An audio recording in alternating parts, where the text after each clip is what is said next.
Hello everybody, a big thank you for joining me on another episode of Bello Calcio. I am Frankly FM84 and we are currently out in Japan managing Shonan Bellmare. So in yesterday's episode you would have seen us in a tense game where we won 4-3 against Kashima Antlers, and we are looking to defy the odds as we are one of the favourites to get relegated, and we are hopefully going to be steering very clear of the relegation zone in the series. So we had a pretty mad game yesterday. We have jumped forwards just one game. We did play in the league, so let's have a little look at that. In terms of the schedule, we can show you that we beat Kashiwa Reysol 2-0 with goals from Barada and Nago. We had 17 shots, 4 of which were on target. Next year, 1.33. We really played well in this game. But at the same time, even though they had 4 shots on target themselves, they could have probably got a point out of the game. I think we played well. The possession was 50-50. We did have the bigger chances. But certainly on another day, Kashiwa Reysol would have been good for a point. But luckily for us, we come out of it with another 3.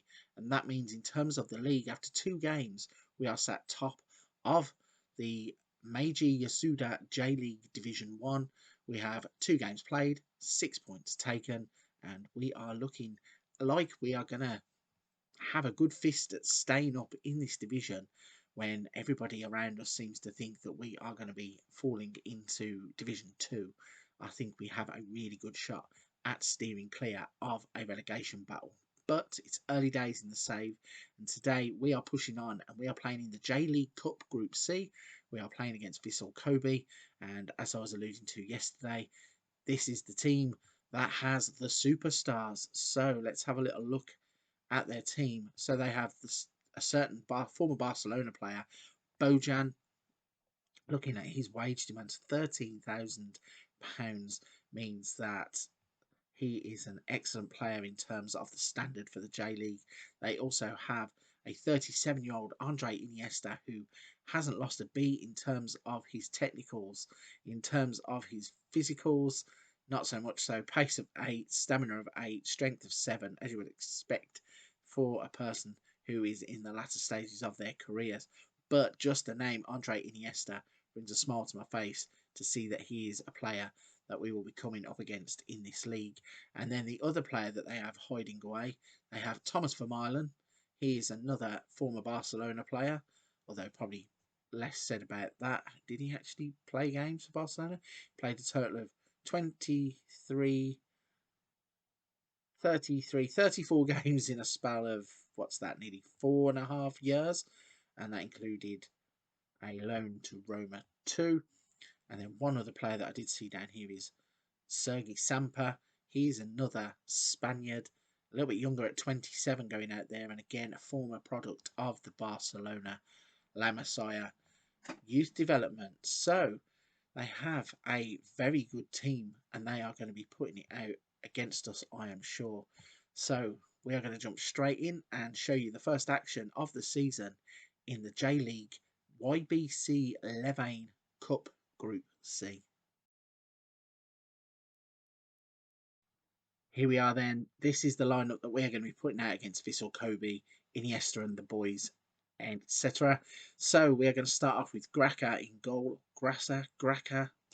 Anybody let me know what the correct pronunciation of that. Anybody who might be from Cape Verde. I don't know if Cape Verde are big on their YouTube and Football Manager communities. But if anybody knows how to pronounce Graka or Grassa, leave that down below and I will change accordingly. But we have Oiwa, Giovanni, Obabona, Okamoto at the back, Miyuki, Barada and Nago in the middle, with Elianusi, Ohashi and Wellington playing as the front 3. So an exciting game in the first in the series. Let's see if we can back that up with another game where the goals flow, but maybe not so many in our net. So then the match build-up begins and you can see that Bojan, Iniesta, Vermaelen are all in the starting lineup for Vissel Kobe. And there is our team. We are riding high on the back of 2 wins. Hopefully we're going to give a good account of ourselves here. Konsad, Kashima Antlers and Vissel Kobe are the other 3 in the cup competition with us, so we have a tough group by the looks of it. Doesn't mean that we're not going to try and give a good account of ourselves, and certainly from the first whistle, we are looking to push forwards. We have had a shot, nothing worthy of a highlight yet, so whilst we're waiting for the first of the highlights, having a little look at the players, and Iowa actually now has a throwing. Barada gets the ball, but he gives it away to Yamaguchi, and Vissel Kobe again try and play it through the middle, but Okamoto gets there first, and Miyuki now steals the ball.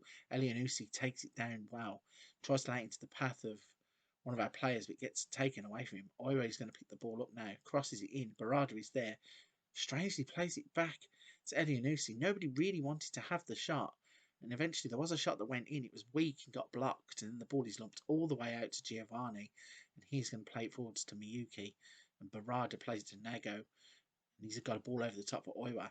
Let's see what he can do with it. He's to the byline. Barada gets the ball, plays to Miyuki. Is he going to have a shot from there? He is indeed, and oh my gosh, what a screamer this is. What an absolute belter of a goal from Miyuki. When I said, is he going to line it up, I thought he might have tried to bend it into the top corner, but no, it goes like a thunderbolt straight into the top of the goal. He hits the crossbar on the way in. They always look spectacular, don't they, when they go in like that? Goalkeeper has had absolutely no chance. That nearly took the net or the goal frame out of the floor, and the ball is smashed into the back of the net, and we take an early lead. And now we've got another chance as Barada crosses it in. Obabona, Obo Abona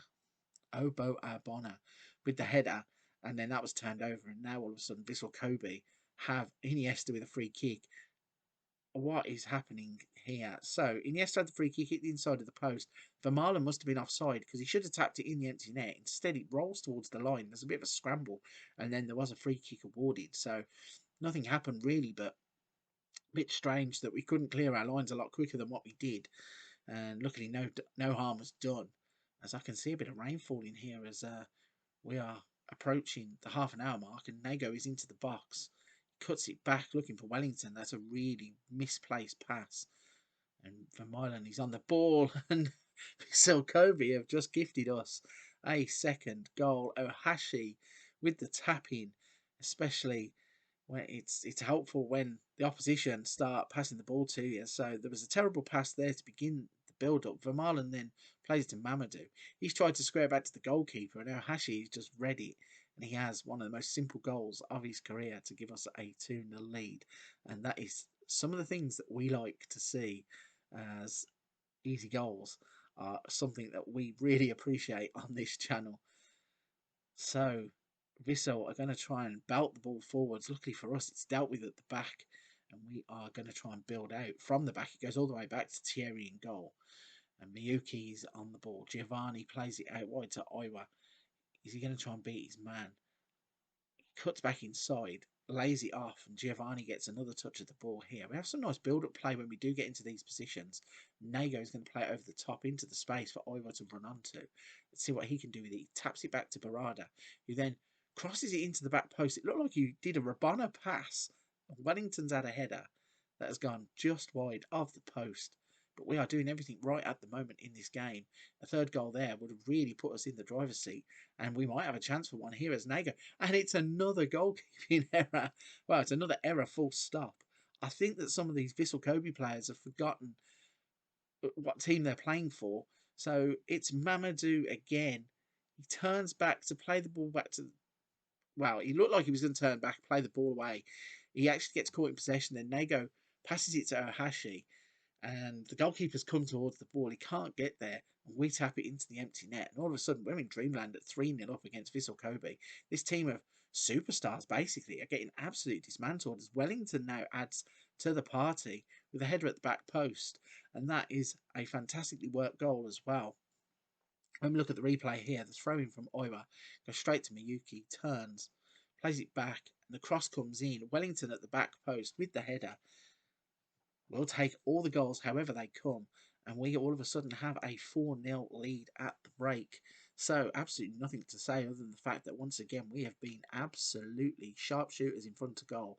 5 shots on target, 4 goals. 2 of them helped by Vissel Kobe's Mamadou and some of the defending and the goalkeeping as well. But we're not too fussed about that. We're just going to ride our 4-0 lead out to the end of the game, hopefully. Maybe we're going to build upon it because we look like we're building another chance here as Barada gets the ball, plays it back to Giovanni, goes to Miyuki. And Nago, who's caused all kinds of troubles in the middle of the park, just strolls forwards, plays to Iro, who's in the box. He crosses it in, and Wellington is there again. He's hit the frame of the goal this time with a header.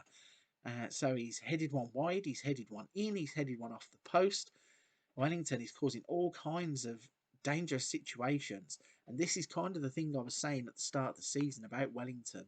He's on an absolutely insane contract, but he might just be the player who absolutely propels us into I don't want to say title battle because it's way too early in the season, but he certainly could be the player who helps us far away from the relegation zone and certainly with a chance of being a mid-table, if not a top 4 team. So maybe it's one of those that we're going to have to see what wages funds are going to be available at the end of the season and see if renewing is the way to go with Wellington.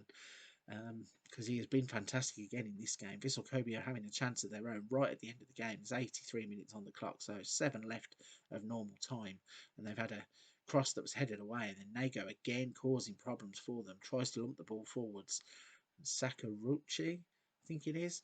They start knocking it about at the back. Sergi Sampa's on the ball in the middle. And Fujimoto gets it. So if somebody wants to go and close them down, because Iniesta's pass is pinpoint, as it always should be, and Vissel Kobe have got themselves back on the score sheet. A player who isn't wearing their shirt in his picture, so I don't know whether that's a signing or whether that's somebody who didn't play for them last season. But Fujimoto gets in one-on-one with the goalkeeper, does really well to just take his time, wait for the keeper to commit, and then just absolutely smashes it into the empty net to give them a consolation goal. But the attacking isn't over here as Elianusi lines up a free kick on the edge of the box. He curls it, hits the top of the crossbar. Unlucky there. Nearly made it 5-1 in the dying embers of the game. With 88 minutes on the clock now, I wouldn't mind if the game just came to a complete stop, but it doesn't because Thomas Vermaelen has got a goal, and there is the link-up of the superstars. Iniesta with the corner, Vermaelen with the header, and it goes into the far corner. Not too sure what the goalkeeper's doing there, just trying to pack the ball away and gets absolutely nowhere near it. But luckily for us, I think time is against Vissel Kobe. There is going to be one more highlight, it looks, as Fujimoto gets on the ball. Sampa plays it forwards, but we deal with that at the back. And then Aboabana plays it just effortlessly up the pitch, just hoofs it away. No real thought into where it was going. But so does the goalkeeper. Then Ohashi's played it in behind. Not too sure what's going on with our passing in the last couple of minutes of the game. We're just hoofing it up the pitch. And the goalkeeper is doing likewise. Let's see if this gets dealt with. No. Vissel Kobe are going to get on the ball. They're going to get Douglas in at the back post. What's he going to do with it? Oh my gosh. Iwa's jumped in. Now, for me, these look like he kicked the ball all day long. But is he going to send him off? So he's giving him a booking, so that means that it's definitely a penalty. But the way the ball travels and it flies out of play, it just really looks like it was a clean tackle. But I guess they have VAR here, didn't need it. He's booked the player as well. And all of a sudden, we've gone from being 4-0 up to 4-3. Looking at some of the players, they are a little bit tired, but we are getting value for money in this save, aren't we? So averaging 4 goals a game in terms of games on camera, also averaging 3 goals a game conceded. And I don't really know how this game has ended up 4-3, but I'm glad that it's over. As I said, in the first half, we were absolutely ruthless with our finishing. 5 shots, 4 goals. 5 shots on target and 4 goals, that should say. And then in the second half, we've had another 4 shots on target, haven't scored any. We had an XG of 1.6 over, scored 4 goals. So I suppose those 2 mistakes, really, for Vissel Kobe are the defining factor in the game. So let's jump back to the home screen. Let's have a little look at where we can come back in the next episode. Looking at that screen there, we have FC Tokyo next. So I think we are going to go on a little run of games now. I think we are going to play 1, 2, 3, 4. I think we're going to play these 5 games here and come back here for Urawa Red Diamonds on the 20th of March. That seems like a sensible one. So again, just to show off a little bit, we are top of the table, 2 games played, 6 points. We are also top of the table in terms of our J-League League Cup competition group as well. So a good start to the save, a good start to the series, and hopefully it may continue. So if you're at this point of the video, you've enjoyed today's episode and are enjoying the content on the channel, please don't forget to hit the like and subscribe button to help the channel out. Appreciate everybody who takes the time to do that, and it really has been a brilliant ride past the first year of YouTube. But for this one, I'm going to wrap it there. Join us again tomorrow when we face off against Urawa Red Diamonds in the J League.